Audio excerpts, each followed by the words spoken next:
कंचना और अभी की शादी को लगभग 5 साल हो चुके थे, लेकिन इन 5 सालों में उन दोनों को एक भी बच्चा नहीं हुआ। उन्होंने डॉक्टर से सलाह भी ली, लेकिन कोई भी डॉक्टर ये समझ नहीं पा रहा था कि आखिर दोष अभी में है या फिर कंचना में। कंचना किसी भी हालत में एक बच्चा या एक बच्ची चाहती थी, इसलिए एक दिन अभी ने उसको बच्चे के बारे में आइडिया दिया। अभी ने कहा, कंचना, अगर हमें बच्चा नहीं हो सकता तो क्यों ना हम किसी अनाथ आश्रम से एक बच्चा गोद ले ले। तो कंचना ने कहा, बिल्कुल नहीं, मैं किसी भी पराये बच्चे को नहीं पाल सकती। कंचना ने आगे कहा, अपना खून अपना ही होता है, मुझे खुद का ही बच्चा चाहिए। इस पर अभी ने कहा, लेकिन हम पिछले 5 सालों से कोशिश कर रहे हैं, कहाँ हो रहा है हमें बच्चा। अभी ने आगे कहा, हमने बहुत सारे डॉक्टर किए, बहुत सारे तांत्रिक और पंडितों का सहारा भी लिया, लेकिन इससे कुछ फायदा हुआ। कंचना ने कहा, फायदा तो नहीं हुआ, लेकिन मेरा दिल कहता है कि एक दिन मैं माँ जरूर बनूंगी। अभी ने कहा, देखो कंचना, ये सब बातें फिल्मों में ही अच्छी लगती है, असल जिंदगी में नहीं। अभी ने आगे कहा, मुझे लगता है कि इस जन्म में तो हमें कोई भी बच्चा नहीं होने वाला, इसलिए कह रहा हूँ कि हम किसी बच्चे को गोद लेंगे तो ही तुम माँ बन पाओगी, वरना भूल जाओ। अभी की इस बात पर कंचना ने कहा, मैंने तुमसे शादी करके बहुत बड़ी गलती कर दी। कंचना ने आगे कहा, अब मैं समझ गई कि कमी मुझ में नहीं बल्कि तुम में है, इसलिए तुम मुझे बच्चा गोद लेने बोल रहे हो। कंचना की ये बातें सुनकर अभी को इंसल्टिंग फील हुआ। कंचना ने उस दिन वो बात बोल दी थी जिसकी उम्मीद अभी ने सपने में भी नहीं की थी, इसलिए उसे कंचना पर बहुत ही ज़्यादा गुस्सा आ गया और उसने कंचना को एक जोरदार थप्पड़ मार दिया और उसके बाद कंचना वहीं पर चक्कर खाकर बेहोश हो गई। ये सब देखकर अभी को अपनी पत्नी की चिंता होने लग गई, इसलिए वो तुरंत कंचना को हॉस्पिटल लेकर गया। हॉस्पिटल जाने के बाद डॉक्टर ने अभी को वो बात बताई जो सुनकर अभी को बहुत ही ज़्यादा खुशी हो गई, लेकिन उसके अगले ही पल उसकी वो सारी खुशी दुख में बदल गई।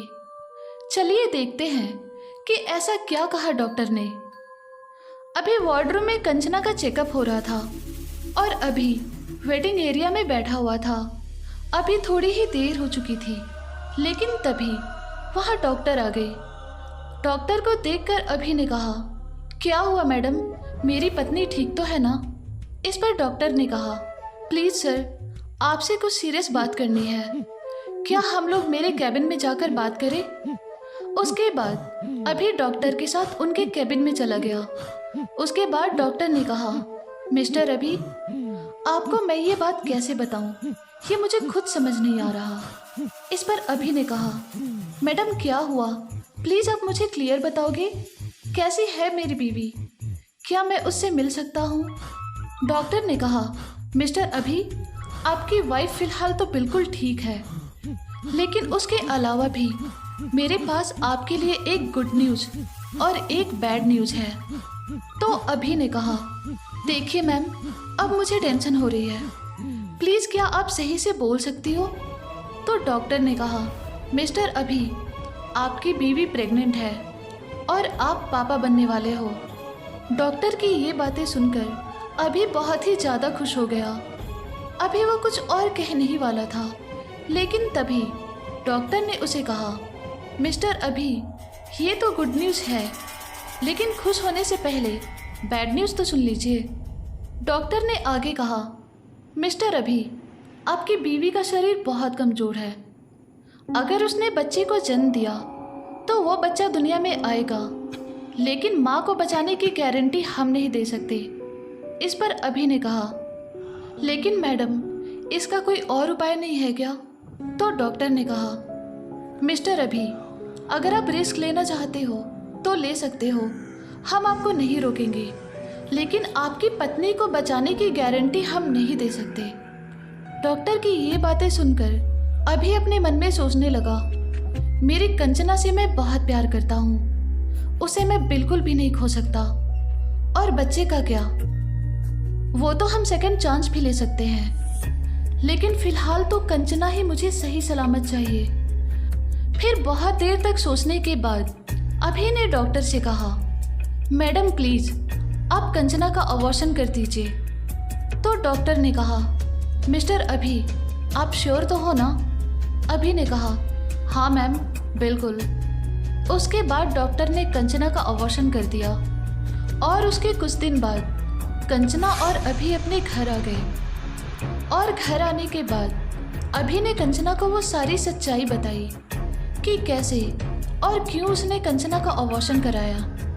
अभी की ये बातें सुनकर कंचना को बहुत ही ज़्यादा गुस्सा आ गया और उसने अभी से कहा, तुमने इतना बड़ा डिसीजन लेने से पहले मुझसे एक बार पूछना भी जरूरी नहीं समझा?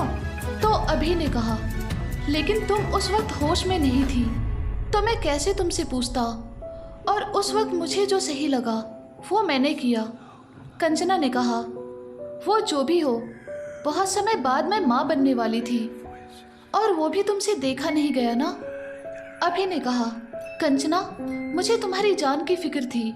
कंचना ने कहा, कुछ नहीं होता मुझे, बस एक बार मेरे होश में आने तक का इंतजार कर लेते तो क्या होता। कंचना ने आगे कहा, आप लोगों ने मिलकर मेरे बच्चे को दुनिया में आने से पहले ही मार दिया। तो अभी ने कहा, देखो कंचना, मैंने जो भी किया वो सिर्फ तुम्हें बचाने के लिए किया, और बच्चे का क्या है, वो तो हम सेकंड चांस भी ले सकते हैं ना। इस पर कंचना ने कहा, अब कुछ नहीं होगा, तुमने मेरा माँ बनने का हक मुझसे छीना है, मैं तुम्हें कभी माफ़ नहीं करूँगी। अभी ने कहा, प्लीज़ कंचना थोड़ा तो समझो ना, मैंने जो भी किया वो तुम्हारी जान बचाने के लिए किया। इस पर कंचना ने कहा, तुमने जो भी किया है ना, इस बात के लिए मैं तुम्हें ऐसी सजा दूंगी जिसके लिए तुम जिंदगी भर पछताते रहोगे। ऐसा कहकर कंचना अपने घर के छत पर चली गई और फिर वो वहां से नीचे कूद गई। उसकी वजह से कंचना की मौत हो गई। कंचना के मरने के बाद अभी बहुत ही ज़्यादा दुखी और परेशान रहने लगा, क्योंकि कंचना ने मरने के बाद भी उसका पीछा नहीं छोड़ा था।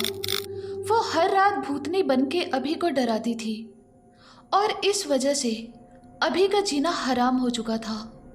लेकिन कुछ दिनों के बाद अभी ने उस घर को हमेशा के लिए छोड़ दिया और वो दूसरे घर में शिफ्ट हो गया। कुछ दिनों के बाद अभी ने दूसरी शादी कर ली और वो अपनी पत्नी के साथ खुशी खुशी रहने लगा। लेकिन उस घर में अभी भी कंचना की आत्मा भटकती रहती है और अभी भी उसे मुक्ति बिल्कुल भी नहीं मिली है।